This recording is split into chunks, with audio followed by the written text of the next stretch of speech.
Hello everyone and welcome back to the channel. My name is Talolipop and yes, I am back after a while of not uploading, but I am back with a brand new 2022 Trek Fuel EX8 XT. So in this video, I'm going to be going over all of the specs on this bike. I'm going to be giving it a nice test ride on the road as well, just so I can compare it to some other Fuel EX models like the 7 and the 5, as well as the 2021 Fuel EX8 that I have personally built and ridden at my job at Trek, as well as go over this brand new, really nice color scheme for 2022. Then also somewhere along in the video, I'm also going to be weighing it in this size large. We'll compare the actual weight of the bike to the weight on Trek's website so you can see how much it actually weighs. But I want to get right into this video, so let's kick it off by talking about some of the bike's specifications.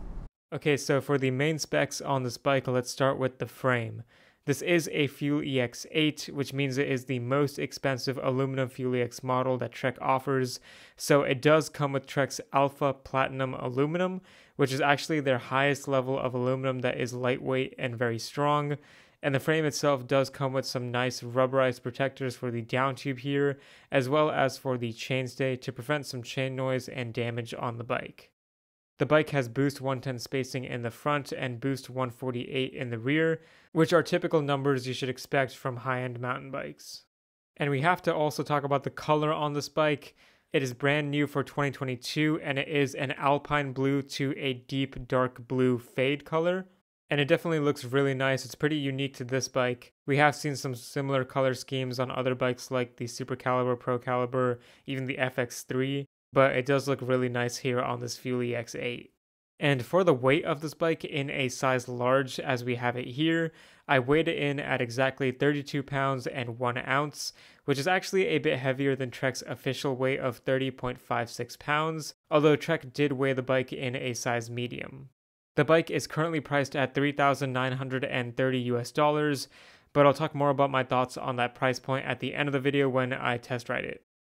For the suspension components, we have a Fox 34 up front with 140 millimeters of suspension travel. This one has the grip damper and a lockout, which allows you to make the fork fully rigid. And of course, this is an air fork, so you can add air on the left side of the fork here.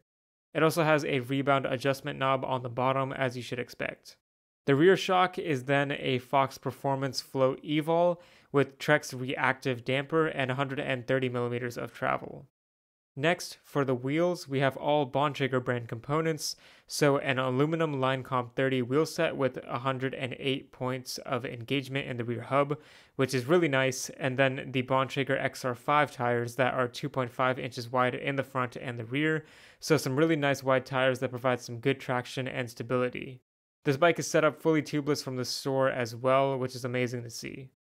And of course, we have to talk about this drivetrain, which for the most part is all Shimano Dior XT, except for the SLX crankset. The SLX crank has 30 teeth, and the bike actually uses a Shimano SLX chain as well. However, the 10 to 51 tooth cassette in the rear is a Shimano XT, as well as the rear derailleur, which does have a clutch mechanism to add tension on the chain. The shifter on the handlebar is also a Shimano XT, which is very high quality, and it definitely feels durable. But besides all that stuff, we do have some good finishing components like the Bontrager Arvada saddle with chromoly rails, the Bontrager line dropper with 150 millimeters of travel, which is a good amount, the Bontrager line 780 millimeter wide handlebar for some good control, and 27.5 millimeters of rise. The Bontrager Elite stem is 45 millimeters long, and the brakes on this bike are the 4-piston Shimano MT420s with a 180 millimeter rotor in the rear and a 203 millimeter brake rotor in the front for some better stopping power.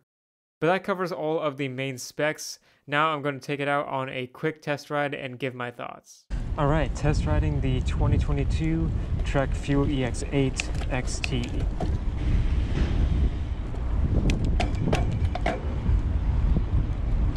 Oh, this is a fun one, for sure.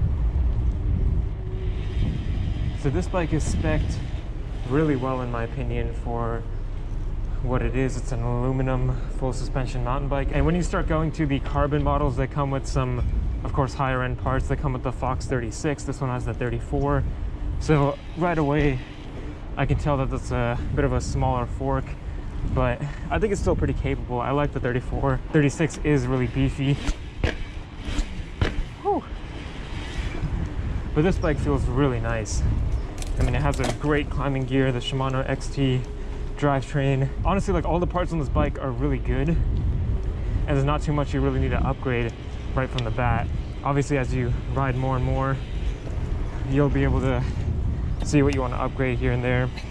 This bike is a size large, so it's a little bit big for me. I usually ride a medium or a medium large, but this is the only one we had in stock, so I really wanted to give it a nice test ride real quick just to see.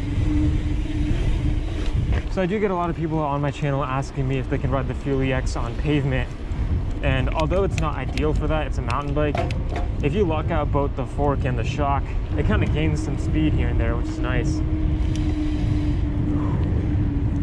Like, I feel like I'm going pretty fast right now. And this bike did have a significant price increase for 2022, but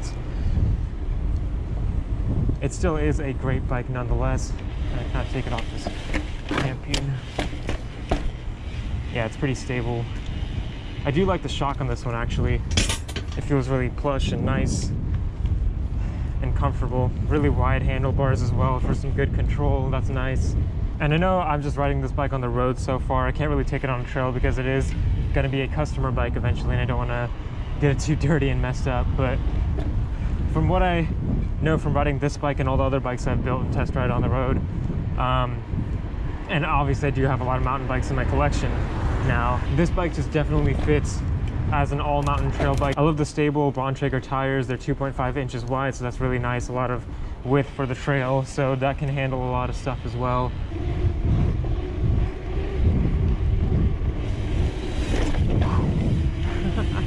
Like, it goes fast. It's still fun on the road, so I'm sure it's gonna be really fun on the trail. If this was the only mountain bike you had in your collection, it would be able to do it all. Downhill, uphill, cross-country trails, even enduro trails. If you really are comfortable pushing it, it'll give back, and it'll be able to push back. The only thing holding it back might be this, you know, Fox 34 in the front if you want to do some really intense enduro stuff. But as a nice aluminum full suspension mountain bike, if you are a beginner, intermediate, or a more advanced level rider, I think this is going to be good for any type of rider. And if I did have my say in changing some things on this bike, I think the first thing I would change would definitely be the brakes. These are good brakes, they work fine, but for a Fuel EX8 at this point, the highest end model, they could be a little bit better. They're not even a Dior spec at this point, but I do have these brakes on some of my bikes, and they do work fine. I just wish they were a little bit better for this price point. But, you know, besides that, I don't really have too many complaints. Maybe a Fox 36 would be nice as well, but not complaining too much here. But that is it for this video. I hope all of you enjoyed watching.